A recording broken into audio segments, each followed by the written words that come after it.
कि अगर खाना नंबर 5 में पापी हो, खाना नंबर 8 में उसके शत्रु हो और खाना नंबर 11 का ग्रह बिजली की तरह मतलब एकदम से ज़िंदगी में जो परिवर्तन आता है, खाना नंबर 8 खाना नंबर 6 की सलाह लेता हुआ खाना नंबर 11 के रास्ते खाना नंबर 2 में अपनी मंदी ज़हर यानी अचानक आने वाली मुसीबत मौत का भय भेजा करता है।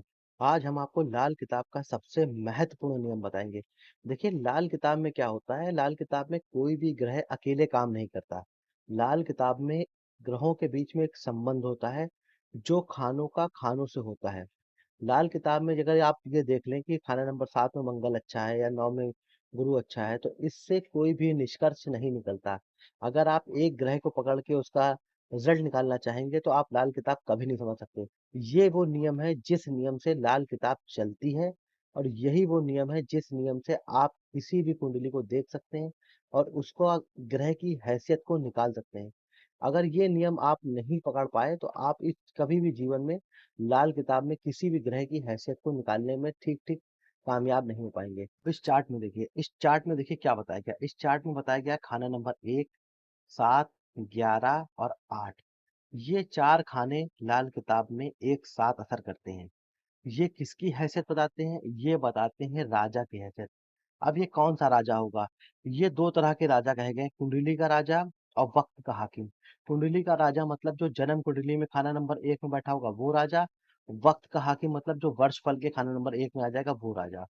ये दोनों ही कुंडलियों पे जन्म कुंडली और वर्ष कुंडली पे एज़ इट इज़ काम करता है। इसको इसमें वर्षफल में और जन्म कुंडली में नए नियम इसमें नहीं ऐड होते हैं। इसमें क्या होता है कि लाल किताब में कब भी हम किसी घर को देखते हैं मान लीजिए हमें राजा की हैसियत निकालनी है। इसमें मैंने टाइटल रखा है राजा की हैसियत। अब राजा की हैसियत निकालनी है, अगर आपने मान लिया यहाँ पे देख लिया मंगल खाना नंबर 1 में बैठा है, तो ये ऑन मतलब जैसे जनरली क्या होता है अच्छा माना जाता है।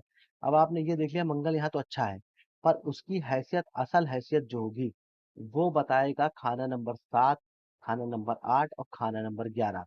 ये जब चारों का मिला के असर होगा तब खाना नंबर 1 की आप मंगल की हैसियत निकाल पाएँगे या कोई भी ग्रह बैठा हो खाना नंबर 1 में तो उसकी हैसियत निकाल पाएँगे। वैसे तो ये चैप्टर बहुत लंबा है, पर इसको मैं बहुत ही आसान से और साधारण शब्दों में आपको बताने का प्रयास करता हूँ। इसको राजा कहा है, इसको राजा की आँखें कहा है और इसको राजा के पैर कहा है। ये देखना है और ये चलना है। ये किसका? ये राजा का। राजा, उसका देखना, उसका चलना। ये 3 ग्रह जुड़ गए। अब उसके बाद इसमें जो चौथा घर जोड़ा है वो है खाना नंबर 7। ये है वज़ीर। वज़ीर म राजा देगा वज़ीर को आदेश और राजा को कितनी समझ होगी ये खाना नंबर 8 का बताएगा, कैसे देख पा रहा है चीज़ों को और कैसे अपने कामों को करवा पा रहा है वो खाना नंबर 11 बताएगा। तो ये 4 घरों का एक मुश्तरका असर होता है। अब इसमें लाल किताब बात कैसे करती है पहले आप वो भी समझ लीजिए क्योंकि आप लाल किताब पढ़ेंगे अगर अगर आपके पास लाल किताब है, मैं लाल किताब 1952 वेडी माधव गोस्वामी जी की लाल किताब मेरे पास है, मैं उसी से पढ़ता हूँ। उसी से मैं आपको ये बता रहा हूँ। तो उसमें क्या बताया, उसमें बताने का तरीका बताया है अगर खाना नंबर 11 खाली हो। अब बात हो रही खाना नंबर 11 खाली हो, तो खाना नंबर 1 का राजा बेलगाम। राजा खाना नंबर 1 का है, लेकिन उसके पैर 11 में थे। अगर 11 खाली है, तो उसके पैर बेलगाम होंगे, उस पे कोई लगाम, कोई अंकुश नहीं होगा। वो किसी तरह का भी कार्य कर सकता है। अब ये हो गया खाना नंबर 1 और 11। इसके बाद लाल किताब कहती है अगर खाना 8 खाली हो तो अगर 8 खाली है, तो 7 का राजा बेदलील। बेदलील का मतलब होता है तर्कहीन। अगर मान लीजिए कि कोई वज़ीर खाना नंबर 7 में बैठा है और वो तर्कहीन फैसले लेगा, तो वो राजकाज को डुबा देगा। तो ये इस तरह से आपका ये संबंध बता रहे हैं आपको। इसको कोई स्टोरी मत समझिएगा, ये ग्रहों के संबंध हैं। इनको संबंध को जब तक आप नहीं समझेंगे, लाल किताब से आप कुछ भी नहीं निकाल सकते। अब इसके बाद क्या बता रहा है? इसके बाद बता रहा है अगर 8 में कोई ऐसा ग्रह बैठा हो जो तख्त के राजा का दुश्मन हो। तख्त के राजा का दुश्मन कौन हो सकता है? यहाँ मान लीजिए मंगल बैठा हो तो उसका दुश्मन बैठ गया बुध। ऐसे ग्रहों की जो मित्रता और शत्रुता है, इस तरह से तख्त के राजा का दुश्मन अगर खाना नंबर 8 में बैठ जाएगा तो वो राजा को ऐसे चलाएगा। मतलब अब कंट्रोल किसके हाथ में है? राजा का कंट्रोल राजा की आँखों में, देखने भालने की क्षमता में होता है। तो वो राजा को ऐसे चलाएगा जैसे राह चलते वक़्त कोई इंसान की आँखों में ज़हर डाल दी गई हो। और रास्ते को देखने के बजाय वो सर पीट रहा हो। मतलब कहने का ये है, राजा अपनी समझ-बूझ के बजाय वो खाना नंबर 8 अपने दुश्मन के हिसाब से चलेगा और वो कुछ समझ नहीं पाएगा और उसके जीवन में बिना बुलाए तकलीफ आती ही रहेंगी। ये संबंध है, इसको समझते चलिएगा बहुत ध्यान से। ये चैप्टर बहुत इंपॉर्टेंट चैप्टर है लाल किताब का। लाल किताब को कभी भी आप सिंगल कोई आपने ग्रह देख लिया खाना नंबर 10 में शनि बैठा है तो उसको डायरेक्ट नहीं बता सकते आप कुछ भी उसके बारे में। उसको निकालने के लिए इन संबंधों की आवश्यकता बहुत जरूरी है। लाल किताब में चार तरह के संबंध बताए, मैं चारों आपको आज के इस वीडियो में बताऊंगा। तो ये बता रहा है कि अगर 8 का अगर शत्रु हुआ तो राजा को वो ऐसे चलाएगा। अब इसके बाद लाल किताब कह रही है अगर 11 का ग्रह तख्त पे बैठे राजा का शत्रु हुआ, संबंध किससे निकालना है? संबंध निकालना है, देखिए मैं साफ बताता हूँ, संबंध निकालना है राजा से। ये राजा की हैसियत निकाल लें हम लोग। अगर 8 का शत्रु हुआ तो उसको देखभाल के चलेगा नहीं और शत्रु के हिसाब से ही चलेगा। अगर 11 का शत्रु हुआ तो वो जब भी कुछ काम करना चाहेगा तो उसके पैरों में तकलीफ, मतलब कहने का ये है कि कोई वो कुछ भी वो काम करने जा रहा है तो उसको बिना वजह की तकलीफों का सामना करना पड़ेगा। वो अपने डिसाइडेड गोल पे चलने की बजाय अपने पैरों के दर्द, मतलब जो आ गई तकलीफ होगी उसके ही चक्कर में वो परेशान रहेगा। ये हो गया खाना नंबर 1 8 11 का संबंध। अब इसके बाद लाल किताब क्या कहती है कि अगर 1 8 11 मित्र हो तो राजा अपनी टांगों, मतलब 1 8 अगर ये खाना नंबर 1 का ग्रह का खाना नंबर 1 के ग्रह का, ये बात ध्यान रखिएगा। इसको ही लोग समझने में दिक्कत कर जाते हैं। खाना नंबर 1 में जो भी ग्रह बैठे होगा उसका अगर खाना नंबर 8 का ग्रह भी मित्र है और खाना नंबर 11 का ग्रह भी मित्र है तो ऐसा व्यक्ति का जो वर्षफल में आया हो चाहे जीवन लगन कुंडली में हो, तो ऐसा व्यक्ति अपने जो कोई डिसीजन लेगा उस डिसीजन को वो सोच समझ भी पाएगा, देखभाल के डिसीजन लेगा और अच्छी तरह से उसको पूरा भी कर पाएगा। मतलब एक होता है हमारा किसी चीज को विचारना, विचारना उसके लिए रिसर्च करना और उसके लिए वर्क करना, ये तीनों चीजों का कॉम्बिनेशन है। अब इसके बाद अगर ये तीनों मित्र हैं और खाना नंबर 7 में भी कोई ग्रह बैठा है जो वजीर होगा, तो वजीर उस राजा का पूरा समर्थन करेगा और पूरी तरह से, मतलब ये तीनों अगर मित्र हैं तो चौथा आला तो उसका वजीर तो फिर उसके राजा के आदेश पे ही चलेगा। तो इन चार ग्रहों का ये पहला आपको मैंने बताया, पहला जो कॉम्बिनेशन लाल किताब में बताया है। अब इस कॉम्बिनेशन में लाल किताब एक शर्त लगाती है। शर्त ये लगाती है कि यहाँ पे मान लीजिए आपके राहु और प्लस कोई 2 या 3 ग्रह बैठ जाए, 2 या 3 ग्रह या कोई भी ग्रह बैठ जाए और 7वें घर में अकेला केतु हो। अब क्या कंडीशन हो गई? अब कंडीशन ये हो गई केतु कब मदद नहीं कर पाएगा और अपना केतु कब अपने आप मर जाएगा, या कोई भी ग्रह यहाँ पे बैठा होगा सिंगल तो वो अपने आप कब मर जाएगा? जब राजा कहीं हो। लाल किताब कहती है जब राजा कहीं होंगे तो 7वें का बैठा ग्रह अपनी जड़ कटवाता होगा। जड़ कटवाता होगा मतलब ये होगा कि उससे मुतल्लिका, उससे संबंधित जीवन में जो रिश्तेदार होगा या जो कारोबार होगा तो वो जड़ से उखड़ जाएगा, वो अपना खत्म हो जाएगा। उस जैसे मान लीजिए यहाँ पे केतु है, लाल किताब में एग्जाम्पल में केतु को रखा है, तो मैं केतु से ही समझाता हूँ ताकि आपको समझ में आ जाए। केतु होता है लड़का। अगर मान लीजिए यहाँ पे 2 या 3 ग्रह बैठे हैं तो पहले तो उन ग्रहों में जो सबसे ज्यादा उम्र वाला ग्रह होता है राहु, उसको छोड़ देंगे। उससे बाद उम्र वाला ग्रह मान लीजिए कोई भी निकला, मंगल निकला या बुध निकला या शुक्र निकला, जो भी ग्रह ज्यादा उम्र वाला होगा उसकी उम्र तक तो पहले तो आपको नर संतान होगी नहीं। नर संतान का मतलब लड़का नहीं हो सकता, क्योंकि केतु है लड़का, केतु है संतान, केतु है लड़का, वो नर संतान हो नहीं सकती। अगर और लाल किताब ये भी शर्त लगाती है कि जरूरी नहीं आपको नर संतान हो, क्योंकि यहाँ पे क्या होता है केतु अपनी जड़ कटवा रहा है, नर लड़का जो है अपनी जड़ ही कटवा ले रहा है। इसमें उपाय जो होते हैं वो आपके मैं उपाय के जब वीडियो बनाऊंगा तो उसमें बताऊंगा। फिलहाल तो आप लाल किताब का बेसिक कॉन्सेप्ट को समझ लीजिए, लाल किताब चलती कैसे है। लाल किताब कहती है खाना नंबर 1 में 2 या 2 से ज्यादा ग्रह हो और खाना नंबर 7 में अकेला ग्रह, मतलब जो एक ही ग्रह होगा खाना नंबर 7 में, वो खाना नंबर 1 के बोझ के तले दब जाएगा और अपनी जड़ कटवा रहा होगा। इसका मतलब ये हुआ कि एक से ज्यादा राजा होने और वजीर अकेला हो तो कई राजाओं के हुक्म के तले दब जाएगा, किसी बात मानू किसकी नहीं। मसलन अब ये वही बात आ गई कि ये लाल किताब जो कह रही हूँ मैं आपको आसान भाषा में समझा रहा हूँ कि लाल, बस ये है कि समझ लीजिए ये इसमें एक कंडीशन थी, मैंने आपको कंडीशन बता दी। अब इसके बाद आगे चलते हैं इसी कुंडली पे।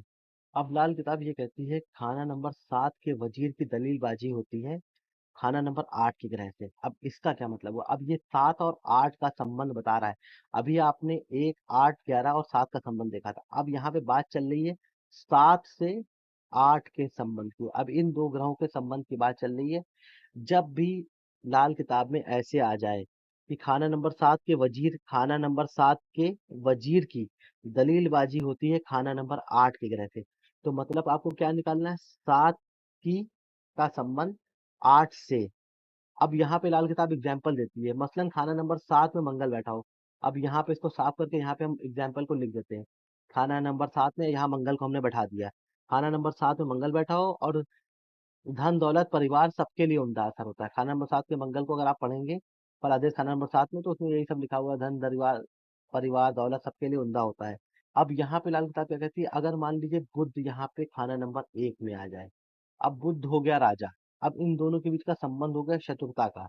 शत्रुता का संबंध हो गया, बुध खाना नंबर 1 में आने के बाद ये मंगल के जो धन दौलत परिवार वगैरह है सबको खराब करेगा। क्यों खराब करेगा, क्योंकि राजा के दबाव तले ये दब जाएगा और इसके फलों को निकम्मा कर देगा। निकम्मा का मतलब होता है खराब कर देगा बिल्कुल। अब यही बुध अगर कुंडली के खाना नंबर 8 में यहाँ पे आ जाए। अब लाल किताब दूसरा एग्जाम्पल देती है, मंगल यही रहे, ये दलीलबाजी खाना नंबर 8 से होती है। तो यही मंगल रहा, यहाँ बुध आ गया। अब मंगल यहाँ यहाँ भी बुध आ जाएगा, तो इसकी जो दलीलबाजी होगी, मंगल की सहायता कौन कर सकता था, उसके तर्क अब खराब हो गया, क्योंकि इन दोनों के बीच में शत्रुता है। ये अपनी दुश्मनी मंगल से निकालेगा, तो ये अब मंगल के सभी फलों को खराब कर देगा। और ये खराबी कैसी होगी, अगर खाना नंबर 1 में बैठा हुआ बुध होगा, तो वो क्या करेगा, वो बेहद जातियों और जालिमाना कार्रवाइयों से, शरारतों से बर्बाद होगा। जाति मतलब अत्यधिक उत्पाद, जालिमाना मतलब अत्याचार, बहुत सारे अत्याचारों से वो खराब होगा। लेकिन अगर खाना नंबर 8 में बुध आ जाए तो किस्मत की तरफ से खराब होगा, क्योंकि ये खाना जो होता है मंदा ग्रह, लाल किताब कहती है असल मंदा उस वक्त माना जाता है जब वो खाना नंबर 8 में आ जाता है। और खाना नंबर 8 का बुध तो बहुत ही मंदा माना गया लाल किताब में। पहले जो खाना नंबर 1, 7, 8 और 11 का असर देखा, अगर आपको ये वीडियो सही से ना समझ में आया हो, तो मेरा अनुरोध है आपसे कि इस वीडियो को आप 2-3 बार देखिए। ये जो मैं आपको बता रहा हूँ, ये लाल किताब की नींव है, रीढ़ की हड्डी है। इसके बगैर लाल किताब कभी भी जो है आगे आप जो है उसको बता ही नहीं सकते। अब ये तो हो गया 1, 7, 8, 11 का। अब इसके आगे आपको दिखाते हैं। अब इस वाले में देखिए, इस वाले में लाल किताब ने खाना नंबर 12 को कहा है रात का आराम, और 2 को कहा है साधु, इसको कहा है समाधि। जब भी आप सुनते हैं साधु की समाधि, रात का आराम, अगर ये नेक हालत में होंगे तब ये आपको रात का आराम मिलेगा, 2 और 12, और साधु को समाधि मिलेगी। साधु की क्या इच्छा होती है, समाधि की। और मनुष्य की क्या इच्छा होती है, रात का आराम, मतलब आराम से सोना। आराम से सोना भी इंसान का खराब कब होता है, जब इंसान का 2 और 12 का संबंध खराब हो जाता है। ये संबंधों पर है, ये इंडिविजुअली खराब नहीं होते। ये खराब होगा तो इसको खराब करेगा। अभी मैंने जो कुंडली का विश्लेषण करा था, उसमें मैंने चंद्र देखता है सूर्य को, शुक्र को, बुध को, तो आगे के ग्रह पीछे को देखते हैं। वो दृष्टि भी आपको समझ में आ जाएगी, लेकिन इन दोनों के बीच में संबंध होता है 25% का, बिना किसी दृष्टि के उसूल से। अगर ये मंदी हालत हो, मतलब अगर ये 2-12 की मंदी हालत होगी, पहले बहुत ध्यान से समझिएगा, 2 और 12 की अगर मंदी हालत होगी, तो अकाल मृत्यु, मुसीबत इंसान पर या चरिंद परिंद वगैरह के मुतल्लिका होगी। चरिंद मतलब होता है चरने वाले जानवर, परिंद मतलब होता है उड़ने वाले जानवर, के मुतल्लिका मतलब उनसे संबंधित होगी। मतलब अगर ये दोनों खराब होंगे तो अकाल मृत्यु, मुसीबत या तो इंसान पे होगी, या चरने वाले जानवरों पे होगी, या उड़ने वाले जानवरों से होगी। जैसे बुध है पक्षी, तो बुध यहाँ पे शनि बैठ गया तो काला पक्षी हो सकता है या काली गाय हो सकती है। इस तरह से जो ग्रहों का संबंध है उससे होगी। इसको बहुत ध्यान से समझिएगा। अब ये तो इसकी हो गई भूमिका। अब इसमें लाल किताब कहना क्या चाहती है, खाना नंबर 8 दूसरे दुनियावी साथियों के ताल्लुक से किस्मत का असर। जो खाना नंबर 8 है, सबसे मंदा ग्रह, लाल किताब में सबसे खतरनाक वार्निंग वाला ग्रह खाना नंबर 8, चाहे वर्षफल में आए चाहे जन्म कुंडली में आए, ये अगर मंदा करेगा तो सब कुछ मंदा कर डालेगा। जो दूसरे साथी होंगे उनसे जो किस्मत का असर पैदा होता है वो खाना नंबर 8 में आता है। मंदा असर आता है जनरली। इसको मंदा असर लाल किताब में नहीं लिखती, क्योंकि लाल किताब अच्छा और मंदे की परिभाषा इनके कॉम्बिनेशन पे मानती है हमेशा। खाना नंबर 8 से खाना नंबर 2 में, अब ये लाल किताब क्या कह रही, खाना नंबर 8 से खाना नंबर 2 में। जैसे आपने दृष्टि के उसूल में देखा था, 100% दृष्टि से खाना नंबर 8 का ग्रह खाना नंबर 2 के ग्रह को देखता है, मंदा असर जाता है। और अब लाल किताब ये बता रही है जाता है, ये तो आपने दृष्टि में देख लिया था, जाता कैसे। लाल किताब कह रही है कि खाना नंबर 8 से लाल किताब का मेन जो कॉन्सेप्ट जो इस चैप्टर में लिखा है, खाना नंबर 6 की सलाह लेकर के 8 का मंदा असर, मतलब 6 और 8 लाल किताब कहती है आपस में मिले मिलाए मिलते हैं पाताल में, और ये मंदी लहरों के कारण होते हैं। खाना नंबर 6 और खाना नंबर 6 की सलाह लेके 8 का ग्रह 11 के रास्ते। अब ये कौन सा घर हो गया? ये हो गया रास्ता, है ये रास्ता। अगर 8 और 6 का मंदा असर कब जा सकता है? जब 11 का रास्ता खुला हुआ हो। और कहाँ पे जाएगा असर? ये जाएगा 2 में। और 2 और 12 आपस में मिले हुए होते हैं। ये लाल किताब ने आपको ये जो चार्ट मैं बना रहा हूँ, ऐसे ही लाल किताब की व्याख्या की जाती है। 6 से सलाह लेता है, 8 से असर निकलता है, 11 उसका रास्ता है और 2 में उसकी मंजिल है। और 2 और 12 मिले होते हैं, इसलिए ये दोनों घरों का जो पहले बताया, रात का आराम और साधु की समाधि, अगर ये नेक होगा तो अपने आप ये नेक कर देगा, अगर ये नेक नहीं है तो इसको खराब कर देगा। तो इस वाले में 8, 2, 6 और 12 का असर बताया है। अब लाल किताब यहाँ पे 2-3 बातें और बताती है, बहुत इंपॉर्टेंट, किसको मंदिर नहीं जाना चाहिए, उसके विषय में भी लाल किताब चर्चा करती है। अब लाल किताब क्या कहती है कि देखिए, ये जो मैंने आपको बताया था वही यहाँ पे लिखा हुआ है। खाना नंबर 8, खाना नंबर 6 की सलाह लेता हुआ खाना नंबर 11 के रास्ते, खाना नंबर 2 में अपनी मंदी जहर, यानी अचानक आने वाली मुसीबत मौत का भय भेजा करता है, जो कि इंसान के दुनियावी साथियों या उनके द्वारा जानवर आदि पर होगी। ये लाल किताब यहाँ पे अब बता रही है किससे संबंधित होगी। खाना नंबर 8 के ग्रह से संबंधित होगी, मुतल्लिका माने संबंधित। ये किससे संबंधित होगी? 8 के ग्रह से संबंधित। अगर यहाँ पे शुक्र बैठा है तो गाय हो सकती है, या शुक्र के जितने भी और, अभी मैं आपको जब आगे बताता चलूंगा, पहले तो आपका बेसिक क्लियर हो जाए। मैं ये चाहता हूँ कि पहले लाल किताब में, पता चला मैं कोई बात बता रहा हूँ आप उसको समझ ही ना पाए, मैं क्यों बता रहा हूँ, फिर एक एक वीडियो को डिस्क्राइब करना, डिटेल में बताना बड़ा मुश्किल हो जाता है। तो ये इसका बेसिक नियम है। बेसिक नियम में लाल किताब ने इन 4 घरों को जोड़ा हुआ है। इन 4 घरों को जोड़े बगैर आप इस मंदी लहरों को आप निकाल नहीं सकते। अकाल मृत्यु, अचानक मुसीबत कैसे आती है? तो बता रही है लाल किताब में, खाना नंबर 8 में मान लीजिए वर्षफल में कोई ग्रह आ गया। अब खाना नंबर 8 में कोई वर्षफल में ग्रह आ गया, तो वो, और उसका शत्रु अगर खाना नंबर 11 में है, यहीं पे मेन लाल किताब आके मंदे को और अच्छे को परिवर्तित कर देती है। अगर 8 के ग्रह का शत्रु, जो ग्रह 8 में बैठा होगा, इसका शत्रु अगर खाना नंबर 11 में है, तो ये रास्ते को बंद कर देगा। ये मंदा असर जो है खाना नंबर 2 की तरफ नहीं जाने देगा। अगर इसका शत्रु नहीं हुआ यहाँ पे और मित्र हुआ, अब यहीं पे अगर मान लीजिए खाना नंबर 11 में अगर यहाँ पे मित्र हो गया, खाना नंबर 11 में 8 का, किसका मित्र हो? 8 का, खाना नंबर 8 का अगर मित्र होगा, तो वो उसको रास्ता देगा खाना नंबर 2 में अपनी मंदी जहर डालने का। मतलब ये समझ लिए, जिसको रास्ता कहा है, ये रास्ता अगर बंद है तो खाना नंबर 6 और 8, 6 की सलाह लेकर के 8 का मंदा असर 2 तक नहीं जाएगा। और ऐसे आदमी पे कोई भी अचानक मुसीबत या परेशानी या मौत का भय खड़ा नहीं होगा। अब आपको यहाँ पे समझना क्या है? समझना ये है, अगर आपके वर्षफल में खाना नंबर 8 में कोई ग्रह आ जाए, तो आपको सतर्क हो जाना है। सबसे पहले आपको ये देखना है खाना नंबर 8 में जो ग्रह आया है, इसका मित्र कौन है? और खाना नंबर 11 में अगर कोई ग्रह बैठा है, तो क्या वो उसका मित्र है या शत्रु है? अगर मित्र है, तब तो समझ लीजिए खाना नंबर 2 की तरफ मंदी लहर जाएगी।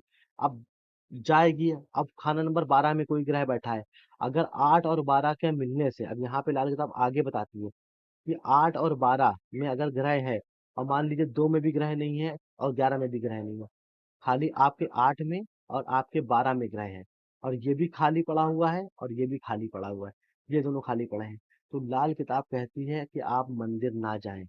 अगर ये दोनों शत्रु हैं इन दोनों ग्रहों के मिलने से, जैसे मान लीजिए यहाँ राहु हो गया, यहाँ गुरु हो गया, या यहाँ मंगल हो गया, यहाँ बुध हो गया, इन दोनों के मिलने से अगर मंदा असर पैदा होता है, तो इनको कौन मिला सकता है? इनको मिला सकता है खाना नंबर 2। 2 क्या है? मंदिर है। अब लाल किताब ने कहा अगर ऐसी परिस्थिति हो तो आप मंदिर ना जाएं, क्योंकि अगर आप मंदिर जाएंगे तो खाना नंबर 2 जाग जाएगा, तो 8 का असर 2 में जाएगा और 2 से 12 में मिल जाएगा। ये है लाल किताब का नियम।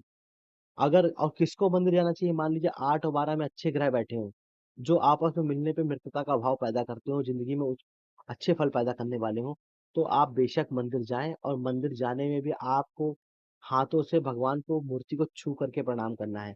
और जब ये दोनों शत्रु हों, तब आपको बाहर से तो नमस्कार करना है, पर मंदिर में भगवान की मूर्ति को छू करके प्रणाम नहीं करना है। मतलब छूना नहीं है अपने शरीर के अंग से। ये ही लाल किताब में इसमें बताया है। इसको मैं आपको एक बार फिर से समझा दूं, ये सबसे इम्पोर्टेंट है।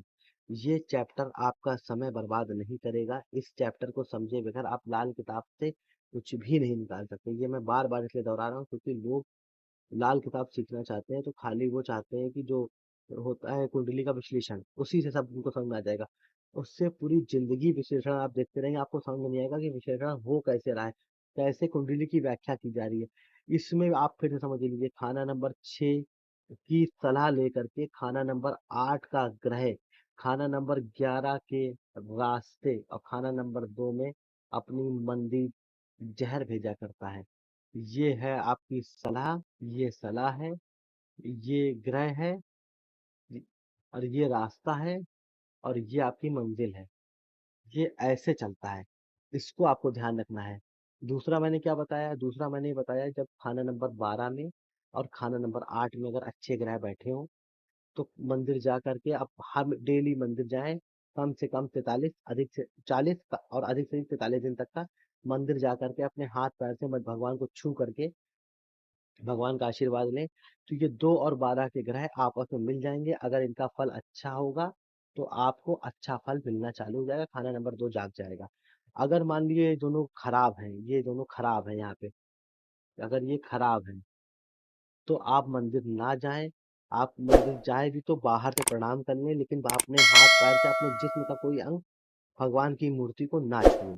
अगर आप भगवान की मूर्ति को छुएंगे तो मंदा असर आपकी कुंडली पे चालू हो जाएगा। अब इसमें देखिए, इस वाले में 4 ग्रहों घरों का और संबंध लाल किताब में बताया, 3, 5, 9 और 11। ये क्या चीज डिनोट करते हैं, ये करते हैं जिंदगी में अचानक आने वाले उतार चढ़ाव को, बचपन को, जवानी को, बुजुर्ग को और औलाद को। जब आपको इनका हाल देखना होगा तो आपको अकेला कोई भी ग्रह इनका सही सही हाल नहीं बता पाएगा। इन 4 खानों को मिला करके ये खाने खाली भी हो सकते हैं। अगर खाली होंगे तो उसके बारे में क्या करना है वो आगे मैं बता पाऊंगा। फिलहाल तो ये वीडियो आप अगर 4 बार, 5 बार, 6 बार, जितने बार देखना चाहें देखें। इसको अपने दिमाग में बसा लें। मैं बहुत आसान शब्दों में आपको समझाने का प्रयास कर रहा हूँ क्योंकि ये लाल किताब का सबसे आसान और सबसे कठिन मानिए इसको, क्योंकि इनके कॉम्बिनेशन का जब कोई निष्कर्ष नहीं निकाल पाएगा तो वो कभी भी जो है लाल किताब के बारे में व्याख्या करने में सक्षम नहीं हो पाएगा।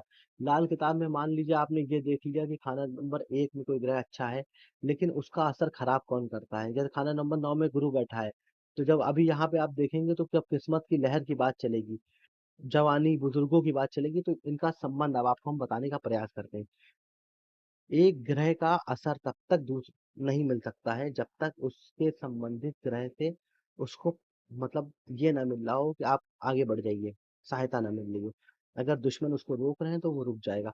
आपको लाल किताब में को ये समझने का प्रयास करना है। आप अक्सर पढ़ते होंगे, अगर खाना नंबर 5 खाली हो या खाना नंबर 5 में ये और ये हो तो फल ये होगा, 7 में ये और ये हो फल ये होगा।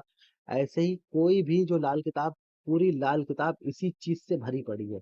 जो मैं आपको समझाने का प्रयास कर रहा हूँ पूरी लाल किताब ही इससे भरी पड़ी है। आपको इसको समझने में अपना समय ज़रूर देना चाहिए, और इस चैप्टर को जो मैं आपको बताने का प्रयास कर रहा हूँ, ये मुझको लाल किताब का सबसे इम्पोर्टेंट लगता है क्योंकि बिना इसके समझे लाल किताब में कुछ भी नहीं होता। मैंने भी बहुत प्रयास करा इसको समझे। जब मैं सीख रहा था तो मैंने लाल किताब में इस चैप्टर के बगैर कुछ भी निकालने का प्रयास करा, तो यही होता है कि यहाँ पे तो मेरा गुरु अच्छा है, गुरु अच्छा है तो क्या करना है? अब वो खराब जाके कहाँ हो रहा है, उसका रिजल्ट कहाँ-कहाँ से देखना है, ये हमको यही वाला चैप्टर बताता है। अब इसमें मैं आपको आगे समझाता हूँ। इसमें लाल किताब देखिए पहले क्या करी, किस्मत का गैबी असर, जो किस्मत का ईश्वरीय असर होता है, हवाई बारिश, जो खाना नंबर 9 के लिए कहा गया, अचानक उतार-चढ़ाव खाना नंबर 3 के लिए कहा गया, बुजुर्गान खाना नंबर 9 के लिए कहा गया, बचपन खाना नंबर 5, जवानी और किस्मत की चमक का जमाना, जवानी और किस्मत की चमक का जमाना खाना नंबर 5 और 11 को लेते हैं।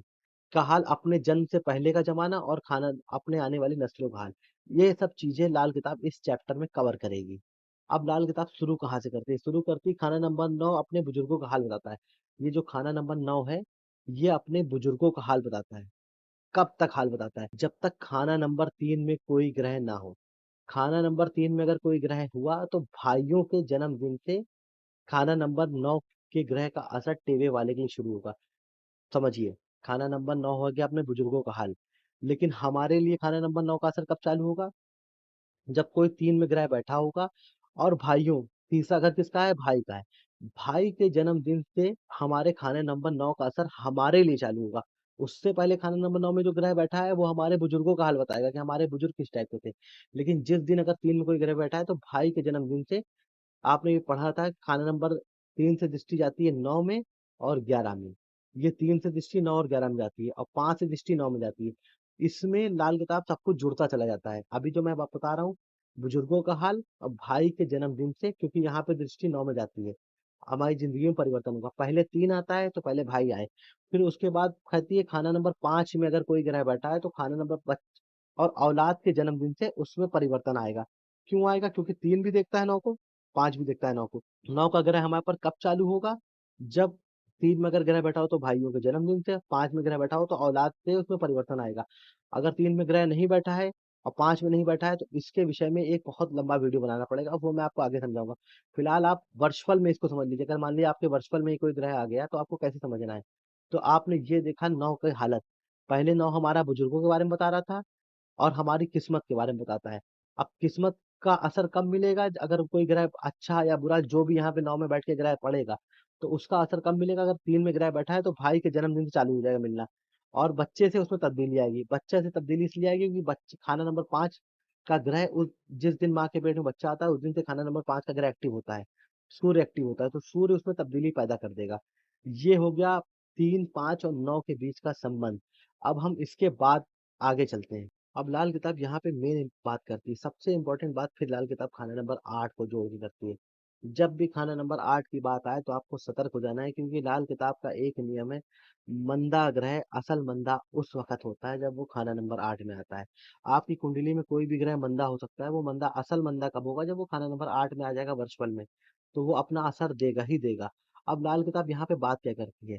लाल किताब कहती है जब खाना नंबर 5 में पापी हो। शुरुआत लाल किताब ने क्या करी?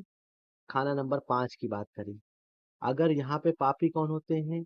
राहु, केतु और शनि। जब खाना नंबर 5 में जन्म कुंडली या लगन कुंडली में ये ग्रह आ जाए, राहु, केतु और शनि, पहले ये ग्रह आ जाए, शुरुआत लाल किताब का क्या नियम होता है, जहां से शुरू किया जाए वहां पे आप रुके रहिए। जब खाना नंबर 5 में पापी हो और नंबर 8 में दुश्मन या मंदा ग्रह हो। अब इसके बाद अगर यहाँ पे पापी होंगे तो 8 में कोई दुश्मन बैठा हो या मंदा ग्रह बैठा हो, खाना नंबर 5 में पापी हो, ये कंडीशन पूरी हो गई। खाना नंबर 8 में मंदा ग्रह बैठा हो या शत्रु ग्रह बैठा हो, तो खाना नंबर 11 का ग्रह बिजली की तरह चमक शुरू कर देगा और ये मंदी, इस बिजली मतलब होता है सडन, सडन चमक जो डालेगा वो खाना नंबर 5 पर और खाना नंबर 8 पे डालेगा। और ये किससे संबंधित होगी? खाना नंबर 8 के ग्रह से संबंधित रिश्तेदार पर होगी, या फिर या तो खाना नंबर 8 में जो ग्रह बैठा होगा उसके रिश्तेदार पर होगी, या खाना नंबर 5 में जो ग्रह होगा उसके रिश्ते की मार्फत, मतलब होता है जरिए, उस रिश्ते के जरिए, या खाना नंबर 5 पर या खाना नंबर 8 पर। ये सबसे इम्पोर्टेंट नियमों में से एक नियम है लाल किताब का, कि अगर खाना नंबर 5 में पापी हो, खाना नंबर 8 में उसके शत्रु हो और खाना नंबर 11 का ग्रह बिजली की तरह, मतलब एकदम से जिंदगी में जो परिवर्तन आता है, अचानक कोई दुर्घटना हो जाए, एकदम से जिंदगी ऊपर ले जाती है, एकदम से नीचे ले जाती है, तो वो किस पे डालेगी? खाना नंबर 8 के संबंधित रिश्तेदार पे डालेगी, या खाना नंबर 5 के जो रिश्ता होगा उसके जरिए डालेगी, या खाना नंबर 5 पे डालेगी, या खाना नंबर 8 पे डालेगी। ये लाल किताब ने बताया। अब इसके बाद लाल किताब क्या बताती है? अब लाल किताब ये कहती है अगर मान लीजिए खाना नंबर 11 खाली है, तो अपनी आमदन, खाना नंबर 11 होता है अपनी आमदनी, अपनी आमदन के ताल्लुक से किस्मत सोई हुई होगी। आदमी की किस्मत जो है वो सोई हुई मानी जाएगी और ऐसे व्यक्ति को भाई बंधुओं से भी कोई फायदा नहीं होगा। भाई बंधु क्या होता है? खाना नंबर 3 का ग्रह खाना नंबर 9 को भी देखता है और 5 को भी देखता है। अगर 11 खाली हुआ तो 9 भाई से होने वाला लाभ भी नहीं होगा। अपनी आ, अपनी आमदनी, खाना नंबर 11 होता है, वो भी सोया हुआ होगा। तो ये लाल किताब बताती है अगर आपने ये देख लिया कि खाना नंबर 11 खाली है, तो यहाँ पे क्या आती है कि अगर किस्मत भी सोई होगी और भाई बंधुओं से भी कोई लाभ नहीं गिनेगी लाल किताब। अब इसके बाद लाल किताब ने ये बताया खाना नंबर 5 का ग्रह और खाना नंबर 10 का ग्रह। अगर 5 और 10 में कोई ग्रह बैठ जाए तो दोनों ग्रह आपस में जहरी दुश्मन होंगे। जहरी दुश्मन क्यों होंगे? क्योंकि ये दोनों का असर आपस में खराब माना जाता है। मान लीजिए यहाँ पे लाल किताब ने एग्जाम्पल ही दिया है कि खाना नंबर 10 में यहाँ पे चंद्र बैठ जाए और 5 में यहाँ मंगल बैठ जाए। तो लाल किताब कहती है खाना नंबर 10 का चंद्र और 5 का मंगल माँ और भाई के लिए चंद्र की उम्र और मंगल की उम्र, चंद्र की 24 साल उम्र होती है और मंगल की उम्र होती है 28 साल। 28 साल और 24 साल में माँ और भाई के लिए अच्छा नहीं होगा। कोई भी ग्रह और 10 और 5 में बैठे होंगे तो उनके बीच का संबंध दुश्मनी का होगा। अब यहाँ पे लाल किताब कहती है अगर खाना नंबर 9 में सूरज बैठा हो या चंद्र बैठा हो तो खाना नंबर 5 में बैठे हुए पापी, यहाँ पे किसका बात हो रही थी? पापी की। अगर पापी बैठे हो तो औलाद पर कोई बुरा असर नहीं होगा, ना ही जिंदगी को तल्ख करने वाली कोई मंदी बिजली आ सकेगी।